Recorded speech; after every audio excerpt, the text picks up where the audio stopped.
हरिओम, ओम आनंद ma'am, Om Shanti ma'am, ओम ज्ञान ma'am, आप सभी दर्शकों का हमारे चैनल पर स्वागत है। आज हम लोग बीएड फोर्थ सेमेस्टर के अंतर्गत शारीरिक शिक्षा के अवधारणा के विषय में अध्ययन करेंगे। अवधारणा क्या होती है? धारणा का मतलब धारण करना, यानी शारीरिक शिक्षा में शारीरिक शिक्षा कौन कौन से तत्वों को धारण करती है, या शारीरिक शिक्षा के अंतर्गत किन गतिविधियों का पालन किया जाता है, या किन क्रियाओं को अपनाया जाता है, या किसके बारे में जाना जाता है, या किन गतिविधियों का उसमें उपयोग करके शारीरिक शिक्षा को पूर्ण रूप से अध्ययन किया जाता है, उसी को हम क्या कहते हैं? अवधारणा। यानी शारीरिक शिक्षा के अंतर्गत कौन कौन से तत्वों को धारण करके या कौन कौन से बातों को उसमें अध्ययन किया जाता है, उसी को हम कहते हैं अवधारणा। अब मुझे उम्मीद है कि अवधारणा का कॉन्सेप्ट आप समझ गए होंगे। आप आते हैं शारीरिक शिक्षा के अंतर्गत उन अवधारणाओं, यानी शारीरिक शिक्षा के अंतर्गत उन तत्वों का अध्ययन करेंगे जो अवधारणा के अंतर्गत शामिल किए जाते हैं। शारीरिक शिक्षा शारीरिक गत्यात्मक गतिविधियों को संतुलित ढंग से संचालित करने का एक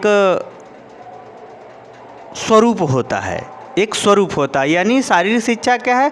शरीर की गत्यात्मक गतिविधियों को स्वस्थ और व्यवस्थित ढंग से संचालित करने के प्रारूप को जो बताता है वो शारीरिक शिक्षा कहलाती है।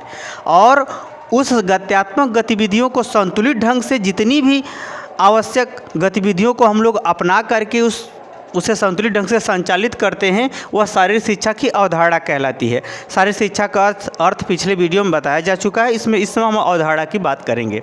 अगर हम शारीरिक शिक्षा की अवधारणा की बात करें तो शारीरिक शिक्षा के अंतर्गत अगर हम बात करें तो शारीरिक शक्तियों का संचार, यानी शारीरिक जो गतिविधियां हैं, शारीरिक जो गत्यात्मक गतिविधियां हैं, उस गत्यात्मक गतिविधियों में हमेशा ऊर्जा का क्षय होता है, यानी ऊर्जा खर्च होती है। ऊर्जा हमारे शरीर में बराबर बनी रहे, हम एक्टिव रहें, हमारे अंग एक्टिव रहें, हमारे तंत्रिका तंत्र सक्रिय रहें, स्वस्थ रहें, हमारे बाहरी अंग उपांग जो है सक्रिय और व्यवस्थित रूप से कार्य कर सकें, उसके लिए हमारे शरीर में शक्ति का संचार होना आवश्यक है। उसके लिए हमारे शरीर में क्या होता है?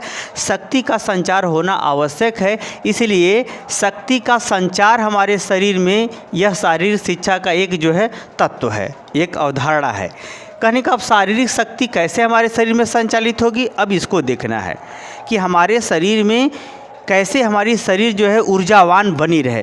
तो उसके लिए ऊर्जावान बनी रहे, इसके लिए आवश्यक है कि हमारे शरीर जो है उसका जो है बैठना, उठना, चलना, फिरना व्यवस्थित हो, सही ढंग से हो।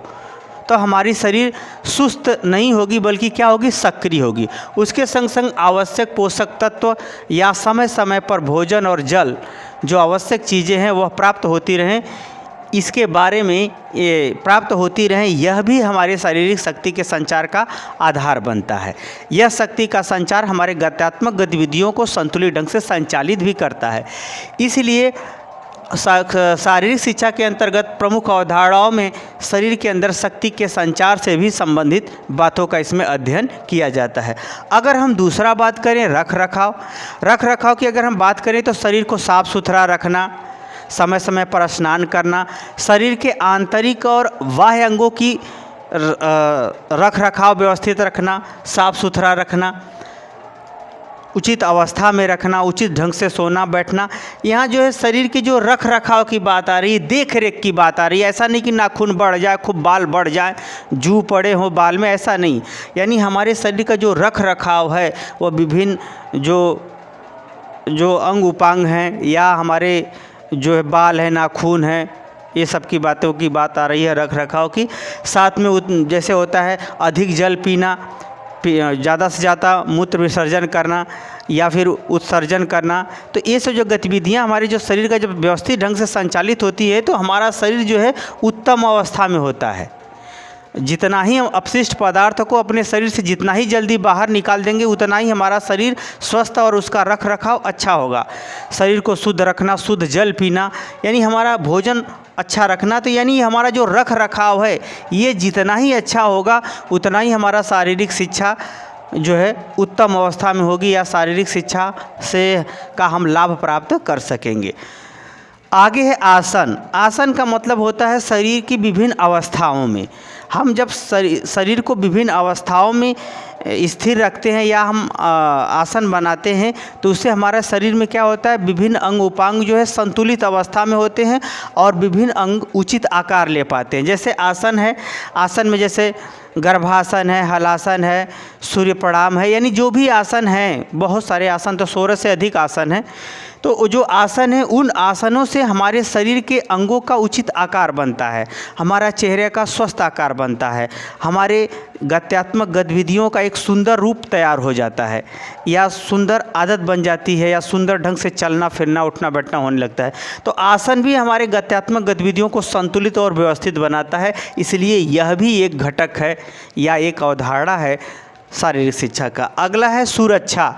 सुरक्षा का यहाँ तात्पर्य है जैसे बीमारियों से रक्षा करना, संक्रमण बीमारियों से रक्षा करना, अंगों के जो है गतिविधियों में अगर कोई विकृति उत्पन्न न हो या रोगों से रक्षा करना, यानी एक प्रकार से चिकित्सकीय उपचार के माध्यम से या सावधानियों के माध्यम से अपने शरीर के अंग उपांगों की सुरक्षा प्रदान करना, संक्रमण बीमारियों से सुरक्षा प्रदान करना, यह भी हमारे शारीरिक शिक्षा का एक घटक है, एक अवधारणा है। अगला है स्वच्छता। स्वच्छ भोजन, स्वच्छ जल, स्वस्थ वस्त्र धारण करते हुए शरीर को स्वस्थ रखना, यह भी एक हमारा शारीरिक शिक्षा का घटक है। अगला है अंगों का संचालन।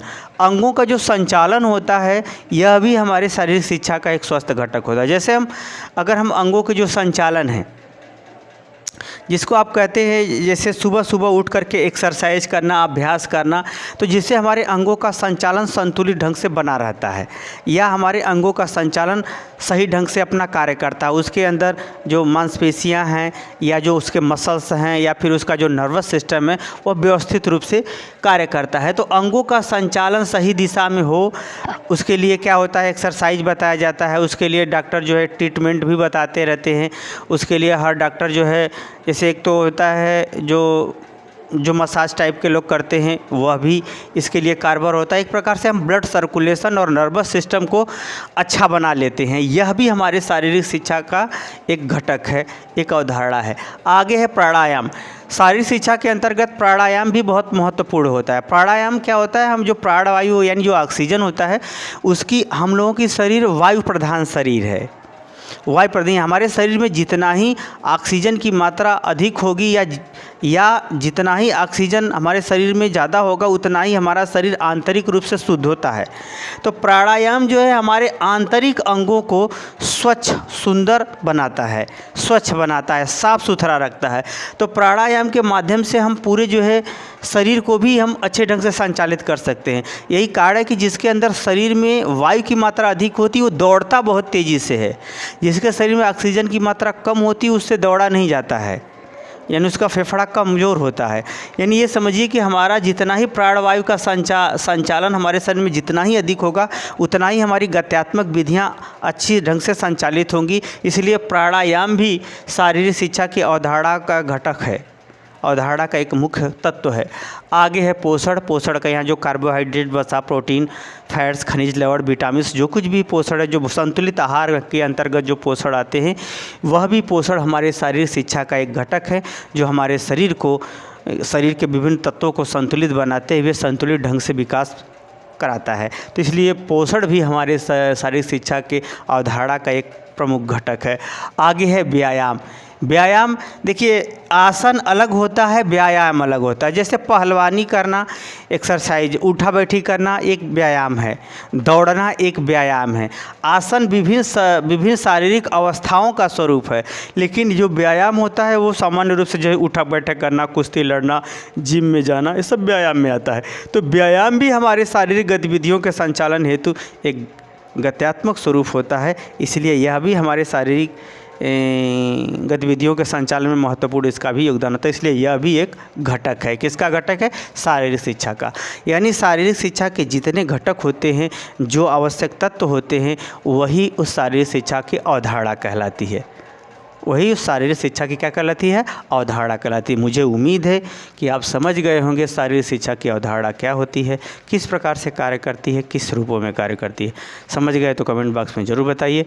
साथ ही मेरे चैनल को लाइक शेयर सब्सक्राइब भी कीजिए। हरिओम।